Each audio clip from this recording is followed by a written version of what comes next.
Zionists. And what they do, we now remove the C, and we now have changed the S to a Z, but really it was S-C-I-O-N, yeah, Scion, and that's to do with like the grafting of plants, again, which is to do with like genes and genetics and, you know, the next breed, so to speak. So like I say, we get rid of the C, and now we've changed the S to a Z, which is wrong. So, and the Jesuits were once known as the Company of Sion, S-I-O-N. That was more from a French angle, you know.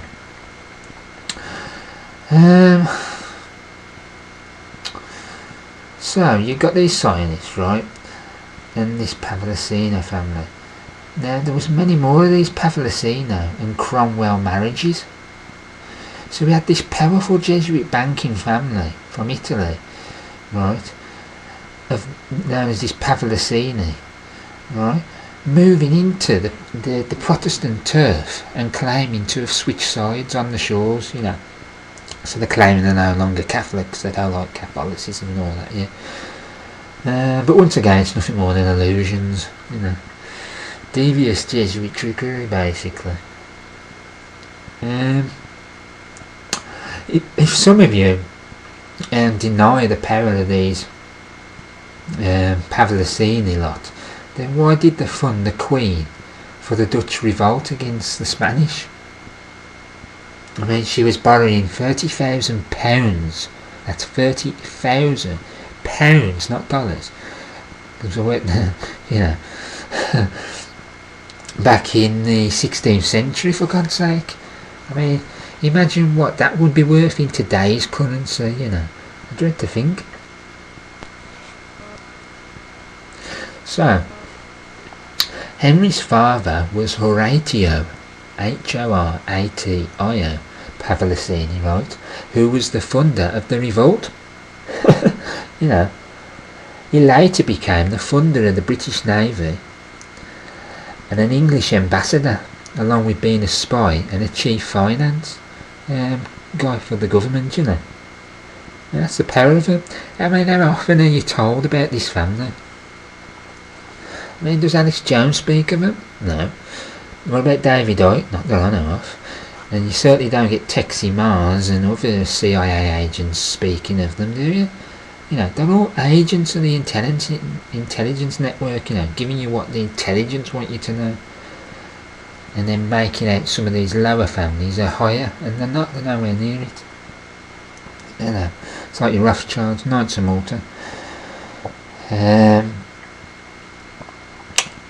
So,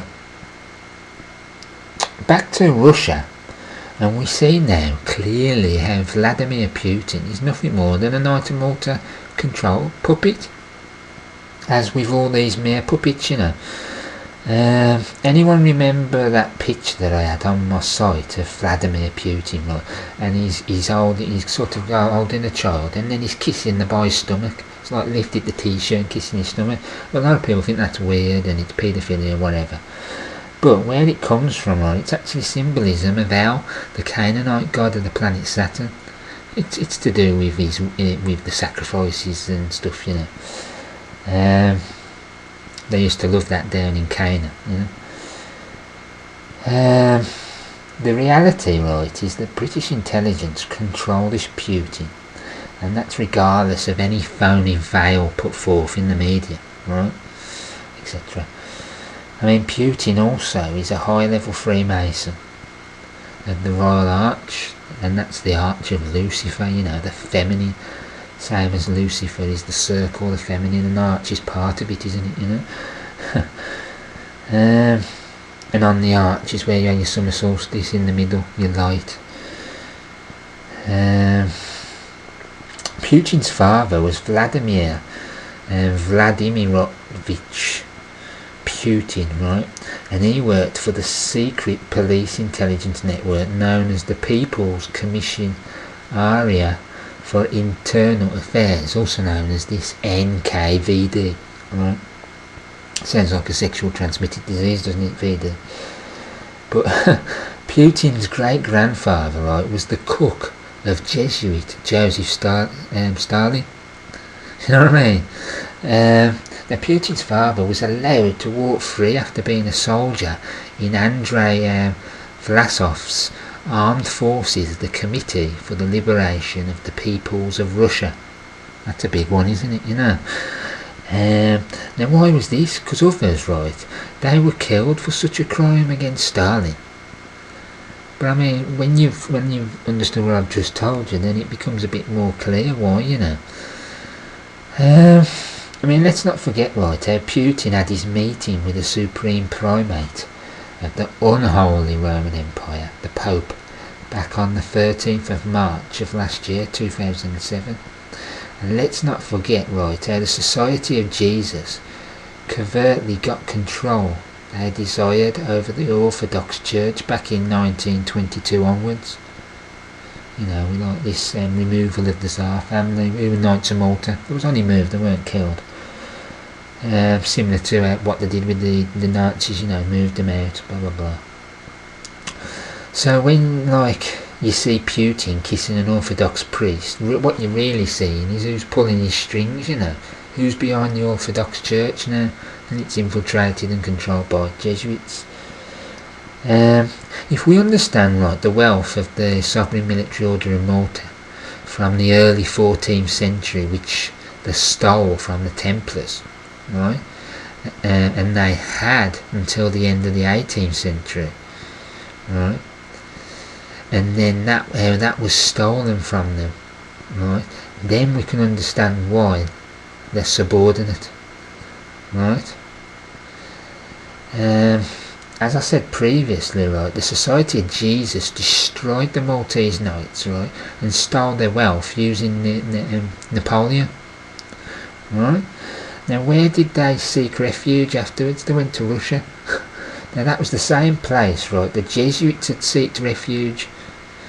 I mean, the Jesuits never forgot that defeat at the hand of the small Grand Master, who at the time was Emmanuel Pinto de Fonseca, Fonseca, right, and that was back in 1768, right.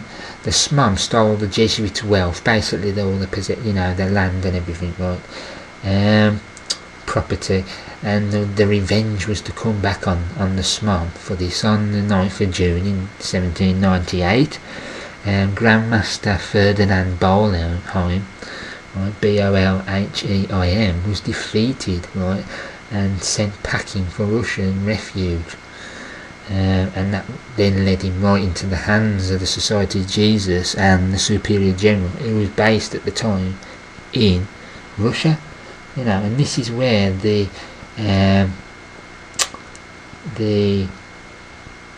SMOM, the Knights of Malta, became subordinated to the Jesuit order. Because what you got to remember, you see, the Jesuit order was created a long time after the Knights of Malta. The Knights of Malta were all in the Crusades. They're even older than the Knights Templar, whereas the Jesuits are like the 16th century. So when people get confused how they can be running things, this is how. And it's the same thing what they did to the Catholic Church, you know. They got full control of the Catholic Church by 1814, you know. In reality, as soon as the Divine Dragon allowed the Jesuit order back after its suppression in 1773, if I remember rightly, really you can say that's when they got the Catholic Church, you know. Right, now, this is something I need to address, right. We have an American Protective League, I'll call it, counterintelligence program, right, existing against the anti-Rome truth-sayer, Eric John Phelps. Now, this same counterintelligence program, right, have made available Eric's stunning book, which is known as Vatican Assassins Part 3, you know, the 3rd edition. And they've put it out, right, as pirate copies, right, all over the place, right. They've done this basically to lower sales of the original, which hits Eric's sales in his pocket, you know. Now, whilst all this goes on, we see a campaign against Eric's businesses of jewellery, which his wife makes, and his own health business, what he's got, you know. We have some strangely, pathetically weak attacks. I mean, why is this? It's basically because they have nothing on Eric, right, as such. We see comments about his health business, right, being a scam on the rich. Well, how weak is that? I mean, what are these people on about? It shows you where they're coming from and their profane followers, right? Now, Eric sells ozone generators, right, which are well known for being hated by the FDA and Rockefeller poisoners, right? They're all highly useful in restoring health to the body when diseased and curing so-called, you know, incurable diseases like cancer, right? Study Otto Warburg about the oxygen side behind cancer and fermentation, right? Ozone is singlet oxygen. It's 1 part oxygen. It acts as a free radical as such. Yeah? Provides very high strength oxygen to the system. Whereas your normal oxygen is O2, you see, it hasn't got that health property as such with it. So yeah, Rockefeller can't stand this, and this is why, like, these people that use polyatomic apophysis ozone generators, where it takes your blood out of your body, pumps it with ozone, then pumps it back in the system, and does wonders for curing people with problems like AIDS, things like that. Not from a point of killing a virus like a lot of people think and make out, because they're following the system illusions. It's doing it from a point of cleaning up the blood, getting rid of toxins, oxidising toxins, you know.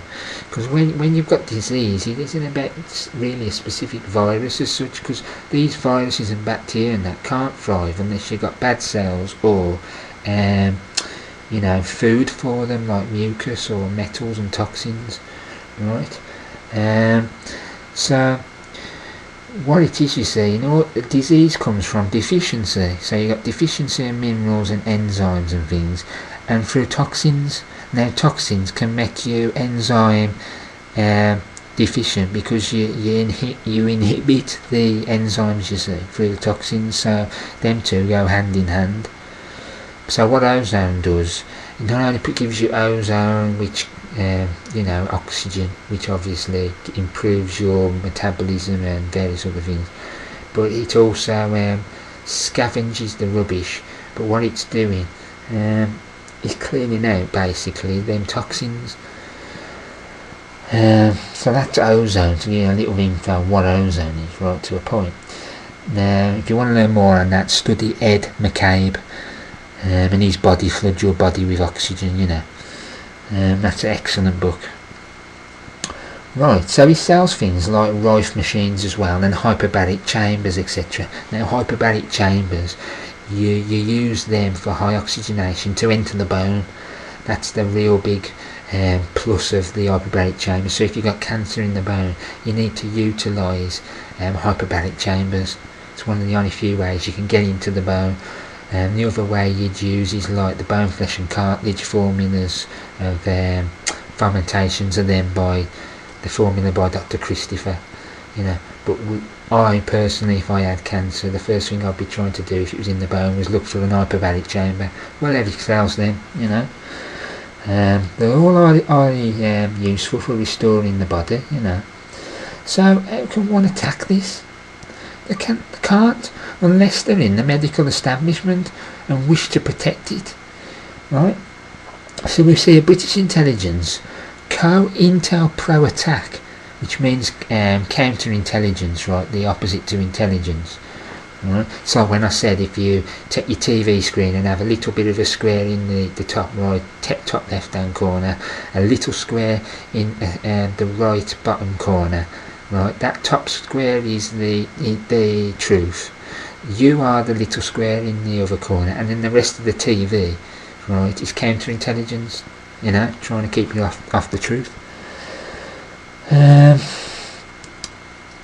So yeah, you know, you got this Cointelpro attack, and then it fell through their American Nazi branch, the CIA. It can only be them, right? And this and it seems they're trying, right, to protect the deaf industry tied to the Club of Rome, right, and their Global 2000